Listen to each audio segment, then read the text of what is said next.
Hello అండి, welcome to my channel. ఈరోజు ఒక హెల్తీ బిర్యానీ రెసిపీ అనేది మీతో షేర్ చేస్తున్నాను. హెల్తీ బిర్యానీ ఏంటి అనుకుంటున్నారా? నేను ఈరోజు చికెన్ ఫ్రైడ్ రైస్ బిర్యానీ అనేది చూపిస్తున్నాను. కానీ దీంట్లో స్పెషల్ ఏంటి అంటే, నేను ఒక చుక్క నూనె కానీ నెయ్యి కానీ యూస్ చేయకుండా ఓన్లీ స్టీమింగ్ అండ్ బాయిలింగ్ మెథడ్లోనే ఈ బిర్యానీ అనేది ప్రిపేర్ చేశాను. దీని ప్రాసెస్ ఎలా అనేది చూసే ముందు మీరు కనుక మన ఛానల్ని ఫస్ట్ టైం చూస్తున్నట్లయితే మన ఛానల్ని సబ్స్క్రైబ్ చేసుకోండి. పక్కనే ఉన్న బెల్ ఐకాన్ని క్లిక్ చేయండి. ఇప్పుడు నేను ఇక్కడ 250 గ్రామ్స్ చికెన్ అనేది తీసుకున్నాను. దీంట్లోకి 1 స్పూన్ పసుపు, 1 స్పూన్ ఉప్పు, 1 స్పూన్ అల్లం వెల్లుల్లి పేస్ట్, 2 స్పూన్స్ కారం అనేది వేసుకొని ఈ మసాలాలన్నీ కూడా చికెన్కి పట్టే విధంగా కలిపేసుకున్నాను. ఇలా కలిపినటువంటి చికెన్లోకి ఇప్పుడు 1 కప్పు పెరుగు అనేది యాడ్ చేస్తున్నాను. ఈ పెరుగు కూడా యాడ్ చేసిన తర్వాతకి ఈవెన్గా ముక్కలన్నిటికీ కూడా పట్టే విధంగా ఈవెన్గా కలుపుకోవాలి. ఇలా కలిపినటువంటి చికెన్ని ఒక 1 అవర్ అనేది పక్కన పెట్టేసుకోవాలి.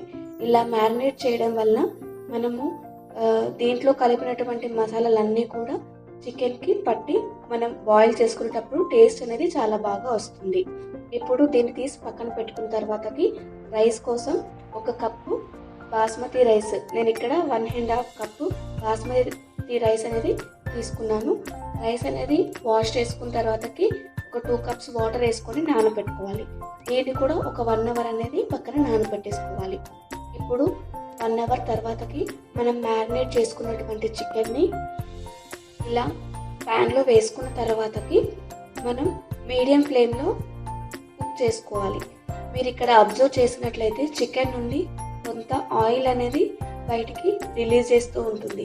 ఈ ఆయిల్లోనే మనం చికెన్ని కుక్ చేసుకుంటూ ఉండాలి. ఇలా మనకి చికెన్ మసాలా అనేది ప్యాన్కి ఇలా అంటుకుపోతున్న టైంలో ఒక 4-5 పచ్చిమిర్చిని ఇలా చీలికల్లాగా వేసుకొని కొంతవరకు కొత్తిమీర పుదీనా అనేది వేసుకోవాలి. ఇలా వేసుకున్న తర్వాతకి మనం ఆల్రెడీ మ్యారినేట్ చేసుకున్నటువంటి బౌల్లో 1 కప్ వాటర్ అనేది వేసుకొని మన చికెన్లోకి కలిపేసుకోవాలి. ఇలా కలిపేసుకున్న తర్వాతకి లిడ్ పెట్టేసుకొని చికెన్ని మనము మీడియం ఫ్లేమ్లోనే కుక్ చేస్తూ ఉండాలి.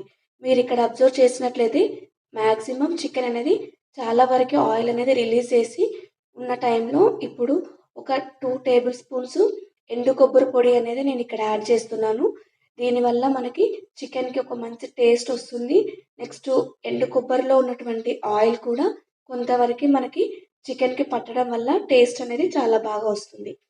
ఇప్పుడు ఎండు కొబ్బరి కూడా మనం వేసుకున్న తర్వాతకి కొద్దిసేపటి తర్వాత ఇలా థిక్ పేస్ట్ లాగా ఫామ్ అవుతుంది. ఇలా ఫామ్ అయిన టైంలో దీంట్లోకి ఇప్పుడు మళ్ళీ ఒక 2 కప్స్ అనేది వాటర్ అనేది యాడ్ చేసుకోవాలి. ఇలా మనం 2 కప్స్ వాటర్ యాడ్ చేసుకున్న తర్వాతకి ఇప్పుడు ఫ్లేమ్ అనేది హై ఫ్లేమ్లో పెట్టుకోవాలి. ఇలా హై ఫ్లేమ్లో పెట్టుకొని చికెన్ అనేది 100% కుక్ అయ్యే విధంగా మనం కుక్ చేసుకోవాలి. ఇలా కుక్ చేసుకున్నటువంటి టైంలోనే మనం పక్కకి రైస్ అనేది బాయిల్ చేసుకోవాలి.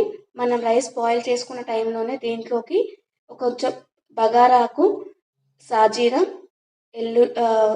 లవంగాలు, యాలకులు, కొంత చెక్క అనేది బాయిల్ చేసుకోవాలి.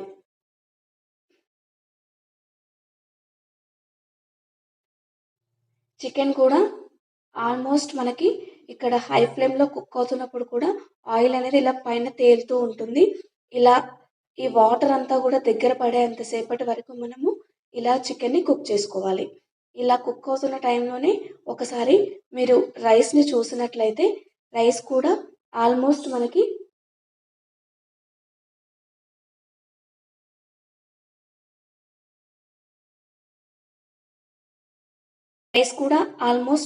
ఇలా కుక్ అయిపోతుంది. ఇట్లా 90% కుక్ అయినటువంటి రైస్ని మనం ఇప్పుడు వాటర్ సపరేట్ చేసుకొని స్ట్రెయిన్ చేసుకోవాలి.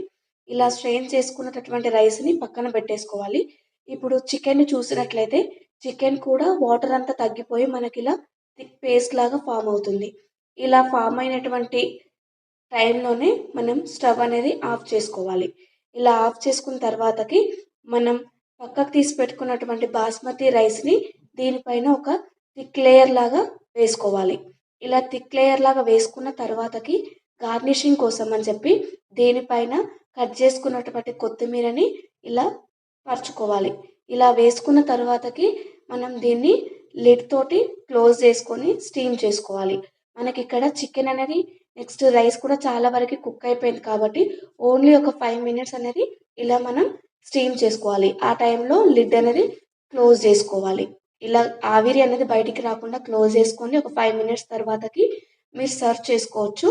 ఇప్పుడు చూడండి, మనకి టేస్టీ అండ్ హెల్తీ బిర్యానీ అనేది రెడీ అయిపోయింది. మీకు కనుక ఈ రెసిపీ నచ్చింది అనుకుంటే ఒకసారి మీరు ట్రై చేయండి.